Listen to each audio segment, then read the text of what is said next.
Hello, podcast listeners. We know podcasts are a great way to catch up on a program that you may have missed on KSJE, and it's provided as a free service of this radio station. But you know, KSJE is now listener-supported, and so while you enjoy this podcast, we hope that you'll also take some time to join KSJE. Become a member today. It's quite easy to do. Just go to our website at ksje.com/support and pick the level of support that best matches your budget. Thanks again for listening. Here's your podcast.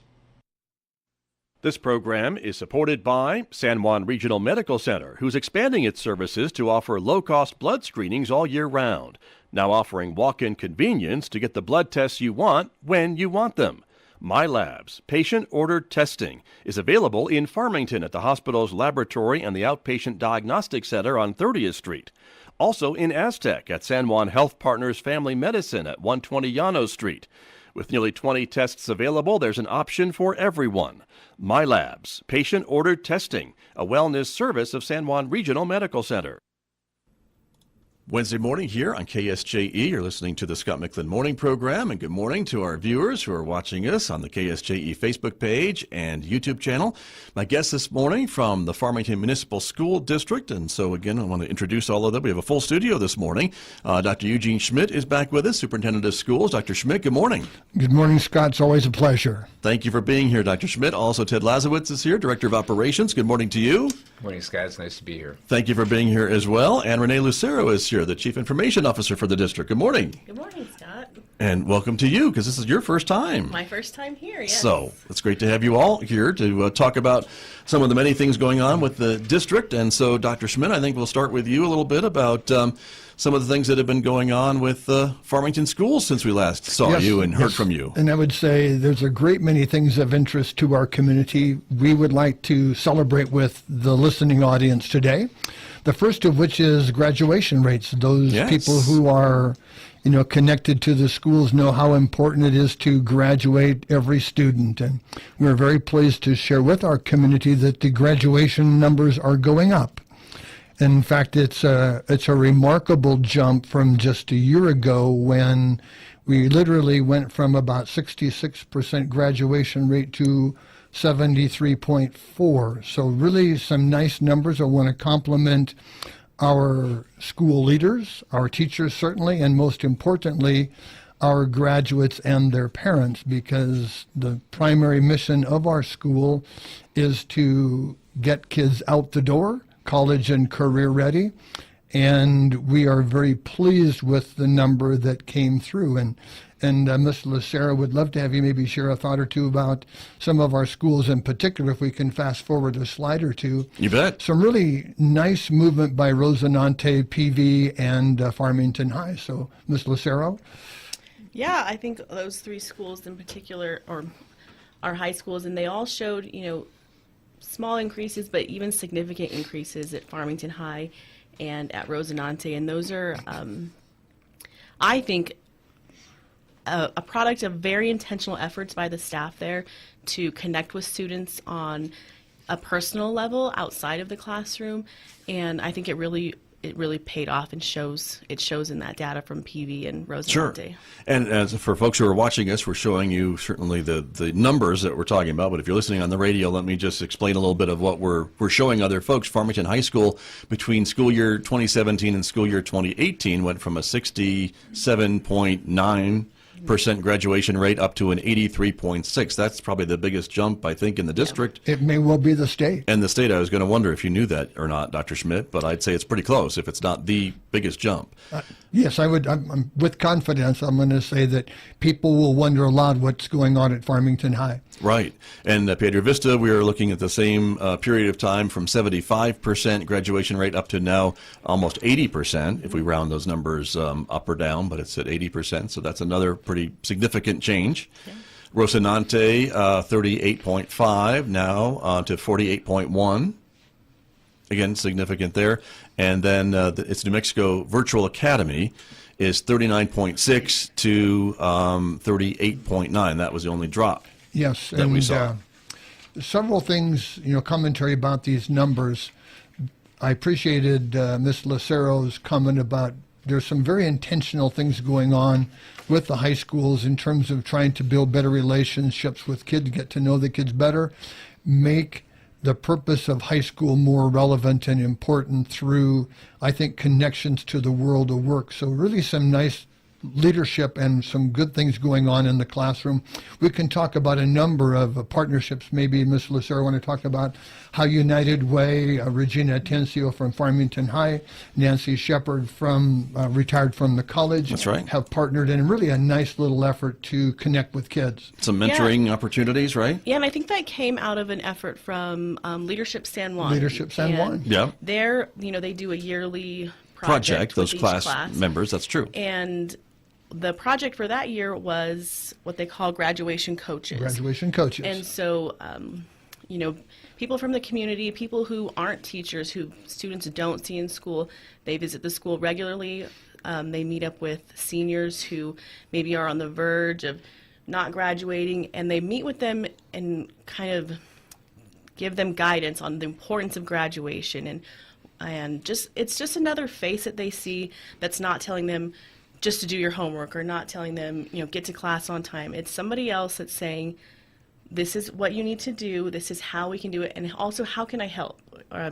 Tell me what's going on in your life. And it's just that extra effort, that extra face that sometimes gives kids like just a light bulb that says somebody else cares about me and maybe I don't want to let them down, or, I can do this because they're showing me how. Right. So it's a really great just small efforts that go a really long way with students. And are they kind of, they're, in addition to talking the talk, they're kind of walking the walk, right? These are role models from the community or other school graduates who now have careers and jobs and coming back, right? I think Dr. Schmidt serves as one. There's some people from our district office and a lot of people from the community who have lunch with these students, who meet with them in between classes. I've seen them talking in the hallways to students just in between classes.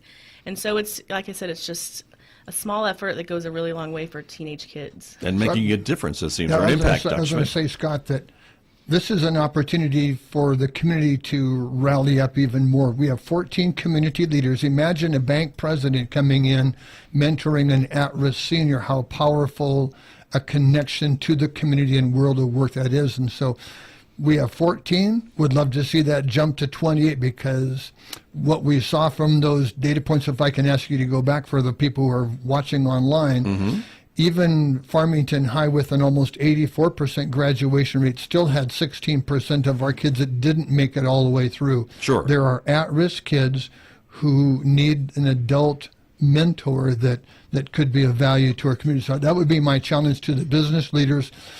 Call Renee at the PIO office or make connections with Catherine Abeta through United Way, Regina Atencio, Farmington High, but make connections and offer your services to help connect with kids next year. Before this one slides away, percentages sometimes don't tell what is the real number. To go from 67% to 83.6%, that's almost 80 kids. And so when you translate percentages into literally a senior class of 800, right? Sure. Those are giant numbers to have grown that much. And so I want to talk to the students for a moment who are out there struggling through high school. There's a lot of grit involved, and there's a struggle sometimes for some of the kids. That struggle is worth it, because when you have a high school diploma and it opens that door, that opens up the door, is over $1 million in lifetime income having a high school diploma. So I'm asking you to struggle through 4 years to become opportunistic for $1 million earnings in your lifetime. So that speaks to a lot of folks, I think, Dr. Schmidt. So it spoke to me when I was in high school. I bet it did. And you brought some other numbers with you as well that we want to show folks a little bit about kind of over time, over several years, what we're talking about too with your various schools. And so here's another, again, we're going back now, 8 years? Yes. And showing kind of the jumps. And at Farmington High School, which saw that big increase, it did have a bit of a decrease last year, and so that made the jump even more pronounced, I think, this year. Yes, there was a real curiosity in the class of 2017 that we have still not identified, but importantly, my arrival came in 2015. May of 2015 will be my 4th year. In working with the board and working with our high school principals, we set a goal of trying to meet or exceed the national graduation rate by 2020, and that is 83.5%. And so when I look at these numbers, whether it be Piedra Vista, Farmington High, even Rosinante, we see encouraging trend lines that we are hopeful will get us to that 2020 goal. Very true. And Renee Lucero, any other comments about these numbers that we're showing our viewers this morning that are watching? If you can go to maybe this slide, you can Sure. see you can see the students with disabilities. It's SWD, and you can see a significant raise in those students also.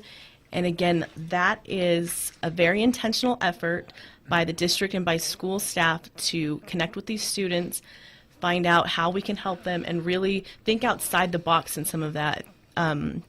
3 staff members who are part of the AMP grant and part of what they call an IDEA group, they meet with students who have habitual tardiness, maybe habitual absences, or one or more disciplinary or behavioral infraction on their record. Right. And they meet with them and one-on-one time, and they talk to them. How can we help you? How can we help you get to school on time? How can we help you get to school in general?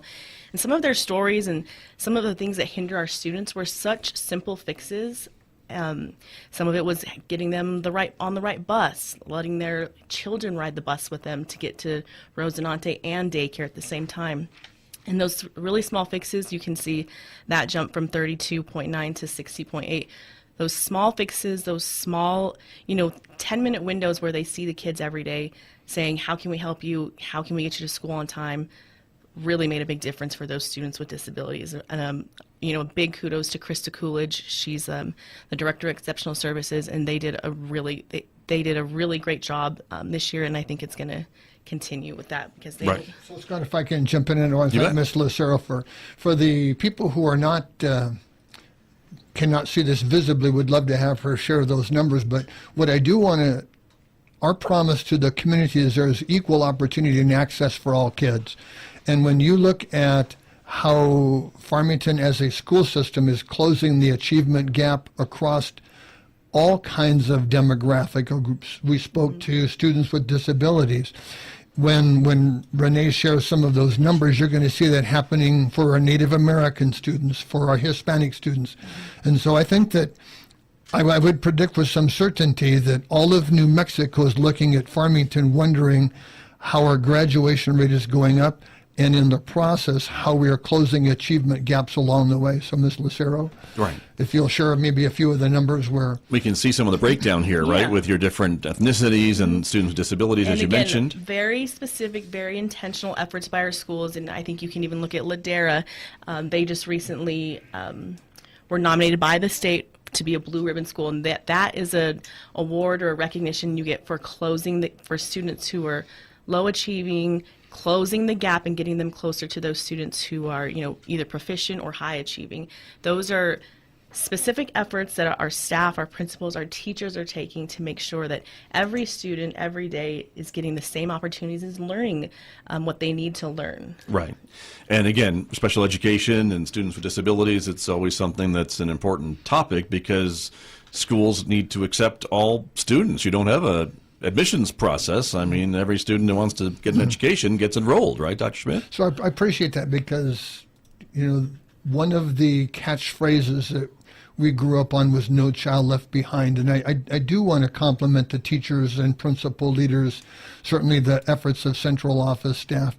We're trying to do that. We're trying to make sure that every student is engaged and recognizes the importance of that education. What we're asking is the community can do more to help us. So jump on board and be a graduation coach for next year. There you go.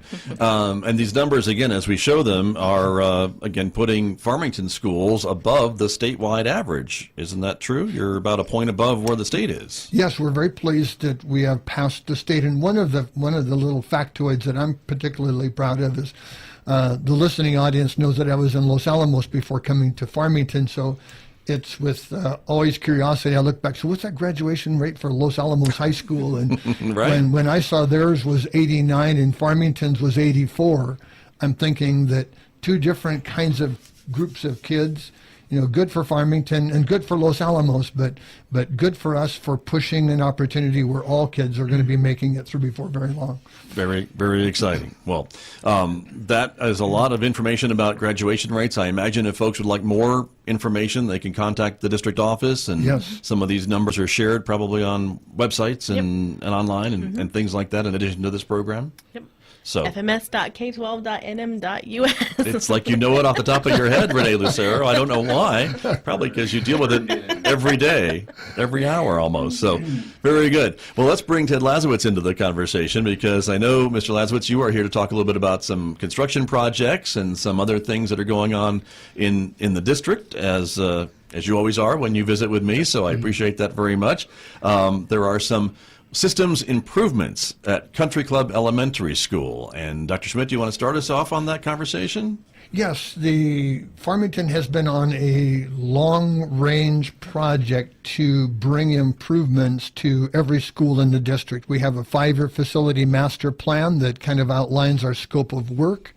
And with love in their hearts, our community votes to support our bonds and levies that makes this construction possible. So in the things that Mr. Lasiewicz is about to share, these would not have been possible without our community recognizing the importance of public education and the willingness of their tax dollars to make that possible. So Mr. Lasiewicz, if you want to talk about Country Club. Well, just to dovetail on that, as you know, Scott, over the years we've done quite a bit of new construction and renovation throughout the district. Right. And I would, not to diminish the efforts of our educational professionals, I think some of the growth at Farmington High School in the graduation rate might relate to the fact that we have a brand new, beautiful school there. And so what we're trying to do is carry that through other schools in the district, including Country Club. So at Country Club, we're looking at doing some major renovations related to systems defined by things such as roof replacement, HVAC replacements, right, upgrades to windows and doors, the type of things that will make the school last another good 20 years. But certainly not a brand new school like we have seen in other places, and there's a reason for that. And I know Dr. Schmidt has been discussing that, and I'm sure you've been discussing that too. And there's certain criteria, I guess, that the state uses to decide whether or not you can replace an entire building. Right, and a lot of it was depending on the funds that the state gathered over the last many years, and there were more funds available up to 2-3 years ago than there are now. So the state basically looked at helping us, but not for total replacements, but looking at the systems improvements that would give life to the school without having to do a complete replacement. I see. And so that's what you talk about with the HVAC and the roof and some of those things. But let me jump in, Scott, by saying that when this project is done, and I think that Mr. Lasiewicz has it planned like August of 2020, I think is when we're going to be finished, but when you walk in that building, you're going to think you're in a new building.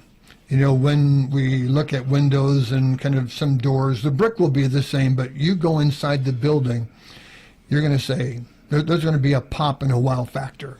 A lot of that will come from just simple things as replacing ceilings, doing new lighting fixtures with LED lights, which are much, much better than with the fluorescents.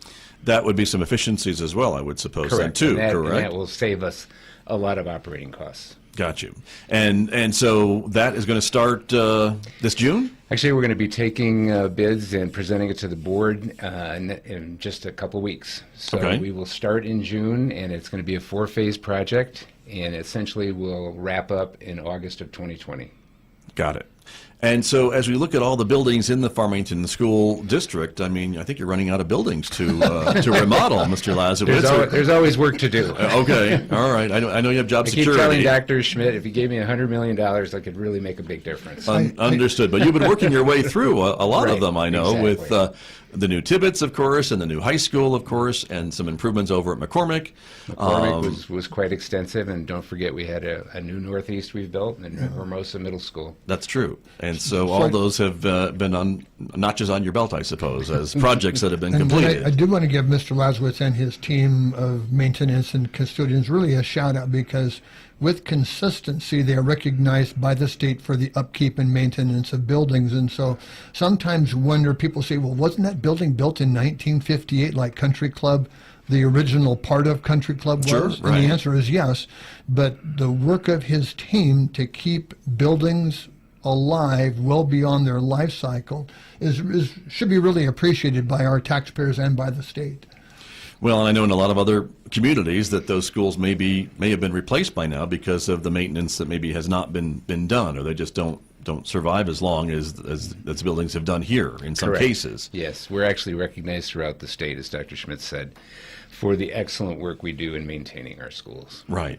And so that is Country Club, and so that is in that area. The other topic I know we wanted to talk a little bit about this morning was the partnership with San Juan College, and that is on 30th Street, not too far from where we're sitting right now. We're very pleased to be partnering with the college, and the new facility on 30th Street will be occupied pretty much equally by both the college and the district. We will be on the first and fourth floors. The college will be on the second and third floors. And we're in the process of doing some renovation right now to modify it to suit our needs. And we've started that as of about 3 weeks ago. And it should be complete for the first phase, and that is the first floor administrative offices and some of the curriculum and other auxiliary services on the fourth floor. So that we'll be up and running there in June with a gradual implementation of moving into the new boardroom and the new IT center by the end of the summer. Gotcha. And about how much money do you expect to spend on these renovations, would you say? We're probably looking in the neighborhood of around $700,000 to $800,000. Okay. Because the building is fairly new, so it doesn't need a lot of work, although that sounds like a big number to folks. Structurally, the building is in excellent condition. We're just kind of making some modifications to suit certain office needs, so it's not extensive, but we are doing quite a bit as far as relocating our IT center there and the new boardroom. Sure. We're looking for quite a bit of efficiencies in operational costs by coordinating and bringing in all of our disparate offices throughout the city so that we'll all be in one location. And that's something that Dr. Schmidt and I have talked about on this program before, and this consolidates how many different sets of office space around the city, Dr. Schmidt, by having it in one building now? Yes, we had counted 133 offices. People will be moving in, and again, what the community will appreciate is the operational efficiency where there's no guessing as to where you're supposed to go. In the past, it was maybe 5 or 6 different places to meet the needs of the community. Now you're going to come to the 30th Street and we will take care of all the needs of families and their education. Got it. And then whose job is it to sell the empty office buildings that you'll be not using anymore? Is that go to Dr. Lasiewicz? Is that? Well, we're actually in the process of doing appraisals, and we are looking at liquidating the properties on 20th Street as well as the present central office. Right. And not all of those were owned by the district, or were they? No, they are. They are. They're all owned by the district. Were there some offices that were leased, though, that weren't in district-owned offices? Or no, the offices that, no, Got it. They were all owned. Got you. And so those parcels would be up for sale, perhaps? Even the district office parcel there, which is in the shadow of the high school? Hopefully within, by the end of the summer, yes. I see. Got you. And so with the partnership with the college, of course, and the college has its own plans of what it's going to move into that space on the second and third floors. And so this work is going to be done, the renovation work will be done with in partnership with them, or are you all on your separate schedules? Well, we're on a separate schedule, but we're coordinating it so that the design professional we're using, FBT Architects, is doing the design work of the renovation for both the college and us at the same time. And then, assuming they choose the same contractor we've chosen, they would move forward with a little bit. The college's renovation is a little more extensive than ours, so it might take a little bit longer. Got it. But it's all going to get started soon. Yes. It sounds like to me. Yes. Okay, very good. My guest this morning from the Farmington Municipal School District. And everyone, we're going to take a short break. When we come back, there is always much more to talk about with my guests. So back with more in just a moment right here on KSJE. Program on KSJE is supported by Citizens Trust and Investment Corporation, providing a competent, innovative, and caring team of professionals to serve wealth management, trust administration, employee benefit plans, retirement planning, and estate settlement needs. Find out more about Citizens Trust and Investment Corporation at 505-599-0181. KSJE is supported by San Juan Regional Medical Center, your community hospital with a rich heritage that dates back to before New Mexico was a state. We've been improving the health of the Four Corners since 1910. As a nonprofit hospital, San Juan Regional Medical Center is a values-driven organization. We strive to deliver on our mission to personalize health care and create vitality and enthusiasm in healing. We are here for you when you need us, offering a comprehensive range of inpatient, outpatient, and emergency care services.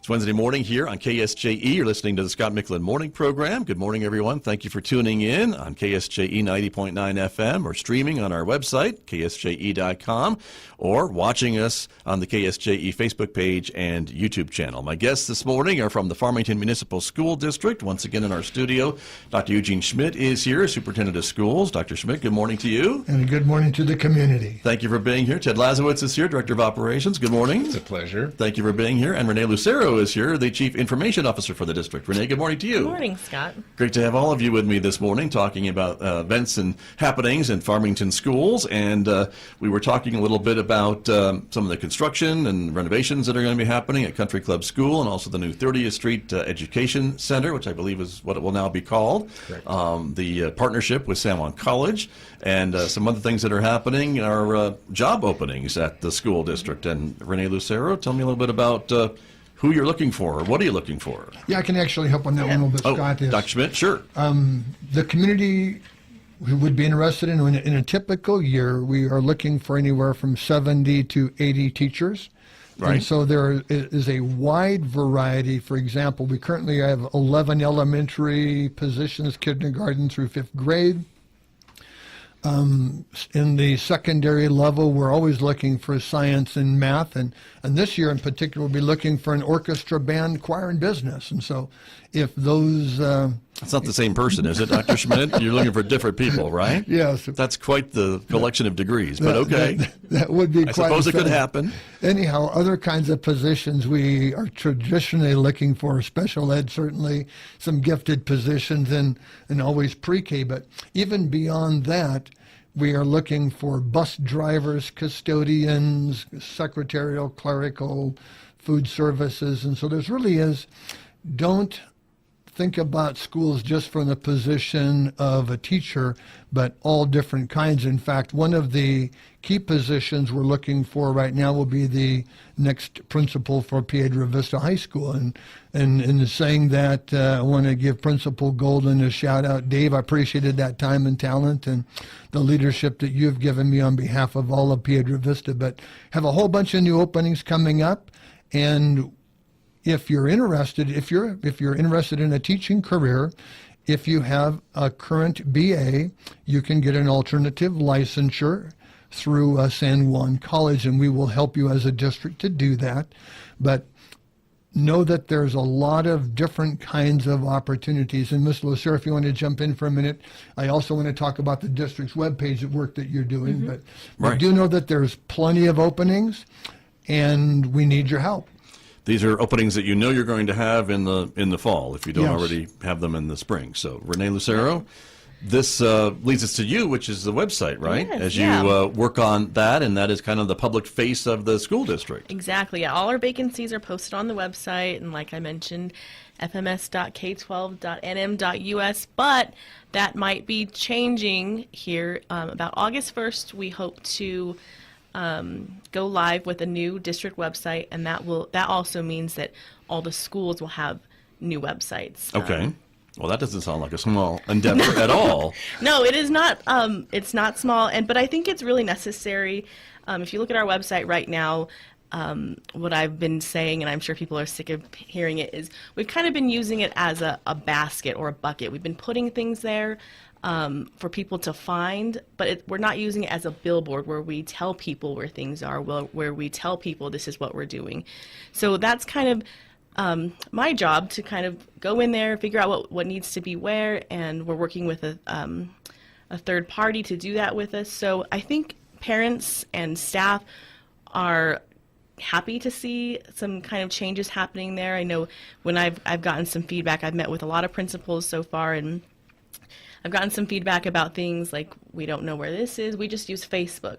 And that's great. Facebook is obviously like a bigger tool for communication, but when we tell our story, when we tell the things that are happening at Farmington High, we want it to be on a platform that we use and we control and we own. So that's always the case with Facebook. Right. As great as it is, you give up a lot of that in some cases. Yes. So, and it could go away tomorrow. Facebook, which isn't likely, but sure. I think Instagram crashed 2 weeks ago, and people I didn't know what to do with my day. Yeah. It was just people were losing their minds function. because Instagram crashed for half a day. Right. And so you think about all this work that people put into Facebook, and what if something happened to Facebook? All of that work and all that time you spent just goes away. But sure. And I guess too, if some of your parents aren't Facebook users, should they not have access to the same information on your website? Exactly. There's so many more tools that we can use now with a new website. So many ways for people to see things, ways for them to get involved. And that's one thing. There'll be a survey shortly for parents to say, what do you want to see on the website? Where do you want to see it? What are you looking for now that maybe you don't get? So people can be looking out for that. That'll be posted on our Facebook page. Okay. That you can find it, Farmington Municipal Schools on Facebook. So it's for me, it's an exciting time to see kind of some changes happening. And then I think on August 1st, people will be hopefully surprised. Pleasantly surprised. Pleasantly There's surprised. the word. Yes. That's right. And Yes. but as the internet evolves and as our use of the internet evolves, I think websites evolve too. Right. And so I think folks look to the school district's website for maybe different things than what they were looking for maybe 5 years ago. Yeah, definitely. And I think you see that across kind of entire PR or marketing departments anywhere. 5 years ago or 10 years ago, the website used to be under an IT department, because those are the people who had the skills to build a website or to maintain a website. And now you're kind of seeing that shift where those websites are going under the control of PR departments or marketing departments, because that's the tool, and those are the people who can utilize that tool to its biggest advantage, telling customers, and our customers are obviously students and parents and families in the community, and our staff, telling them the things they need to know, letting them find the things that they want and need. And so, big shout out to our IT department for maintaining that website for so long. But I think they've been glad to kind of push that off to me, and so I'm happy to take it. And how important is it to allow schools or principals or teachers to be able to update content on the new website? Is that something you want it so it's always for sure. Fresh and changing? Right now, our schools do maintain their own websites. It's sometimes not as easy for them. We kind of ask them to have some special skills, but it will get easier. Especially some schools, I can think of Heights, McCormick, Bluffview, Esperanza Elementary. They are all maintaining really great websites, communicating with their parents very well on tools that aren't super easy for them to use. So I'm really excited when we give them easier tools or better tools, what they're going to do with those websites. Right. Dr. Schmidt, does this talk about maybe increased transparency and things like that, and ease of use for stakeholders in the Farmington schools, whether or not I have a student in school, I'm a taxpayer, can I appreciate that as well? Yes, there's a bunch of things I'd like to add into what Ms. Lucero is talking about. If you were to look at the website this moment, you'd see a number of different taglines: great schools for a great community. You might see raise the bar. You might see success matters, every student, every day. I think what Ms. Lucero is bringing to this conversation is consistency in the presentation of our brand. And so she'll be working with a new tagline as part of this, and perhaps she can talk about that. But I also am really excited about what she's bringing, because she wants to tell stories of success. You know, when we talk about marketing our schools, we see a lot of people marching into the district choosing Farmington as their preferred educational house or home. But I think that Ms. Lucero is going to bring even a more powerful moment in telling stories about the success. I would think the community would want to know, what is it about those 18% increase in Farmington high school kids that didn't graduate a year ago that are graduating this year? What is the story behind those kids that they have persevered all their way through school?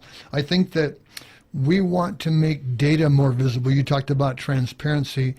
When we look at the work that Mr. Lasiewicz and his custodians are doing, I think that we should be able to go online and see the accolades that the state gives because his buildings are so well maintained, or that if a parent wants to see how their school is doing, that they can go on and check the proficiency rates, because I know that realtors are always interested in their schools. You know, where do people want to live? That's right. And that's one of the exciting things about data is our data is good across the district. So we want to create a Farmington where your area code should not disrupt the quality of the education. So through the stories that Ms. Lucero will be telling, I think we will bring confidence and assurance that good things are happening in our school and that even better opportunities await. So Ms. Lucero, if you want to maybe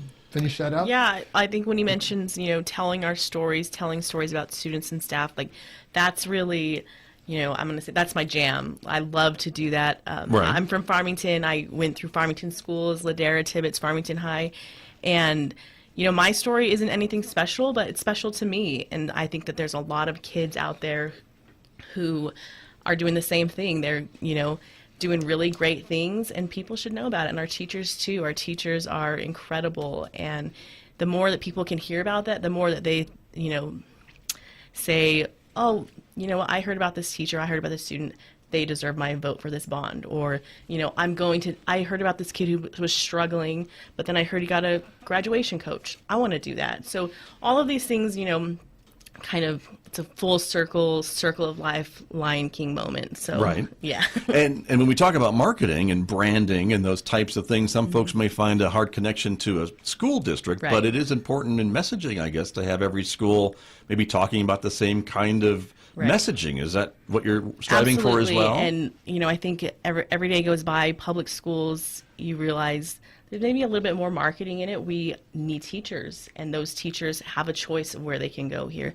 Even just in our area, Aztec, sure. Bloomfield, Central Consolidated, Farmington, why should they choose Farmington? Well, they should be able to go to the website or see a story on Facebook that said, this is why I should choose Farmington. Students, they can, pretty much choose also Aztec, Bloomfield, Farmington, Central Consolidated. Why should they choose Farmington? And all of these things, the website, Facebook, stories, all of those things can help people, either directly or indirectly decide where they should go to school or where they should work. Very true. Let me jump in just for a second, because I want to celebrate again the work of Mr. Lasiewicz.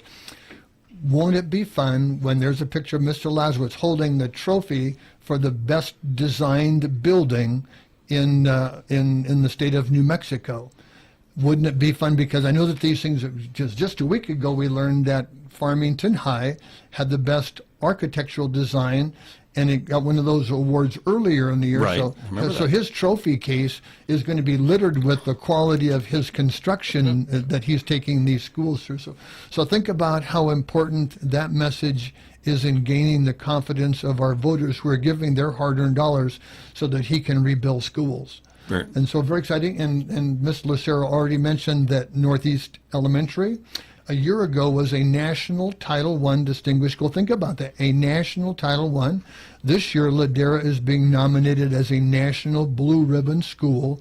Really exciting things are going on, and we look for her voice in the new website to share that message with our community. Great to feature those folks who are behind those accolades, I think, is what you're talking about, right? Not just the awards and the accolades, but really who are the teachers behind that? Who are the students behind that? Who are the families that are really working with their kids, getting them to school on time? Because that's not easy either.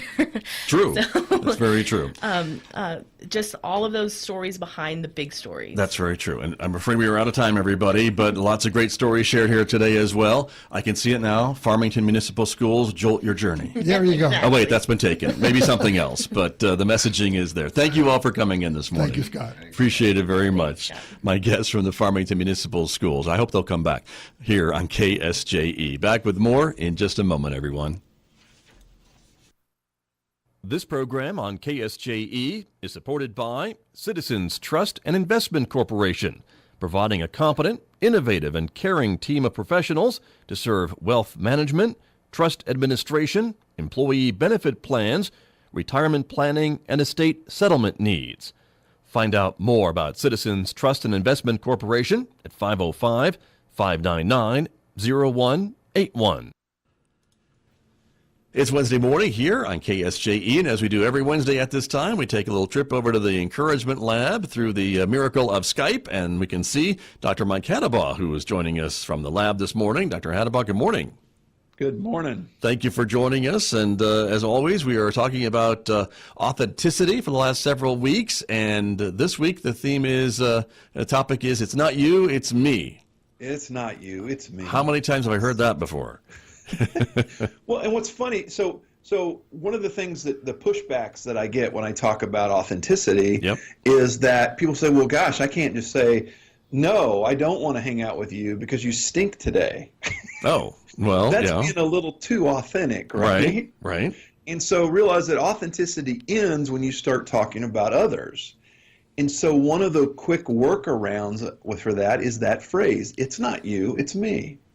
So if you've got a problem with somebody, instead of saying it's your fault that I don't like you, instead you go, you know what, it's not you, it's me. I'm sorry, I'm treating you poorly today. I'm having a bad day. Or you know what, I'm sorry I can't work with you because I've got another commitment. So it's not you, it's me. I got it. Okay. And that's an authentic way to just say, look, I'm not here to judge you for whatever it is you are that I disagree with or don't like. It's, you know what, hey, it's not you, it's me. I'm just a little, hung up today on whatever idea. And that way it's not like, I'm not here to attack you and whatever your beliefs or thoughts are.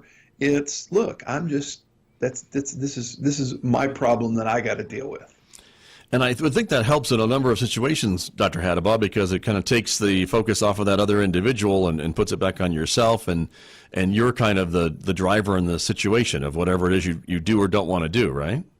Well, and it's just a good human way to go through life, isn't it?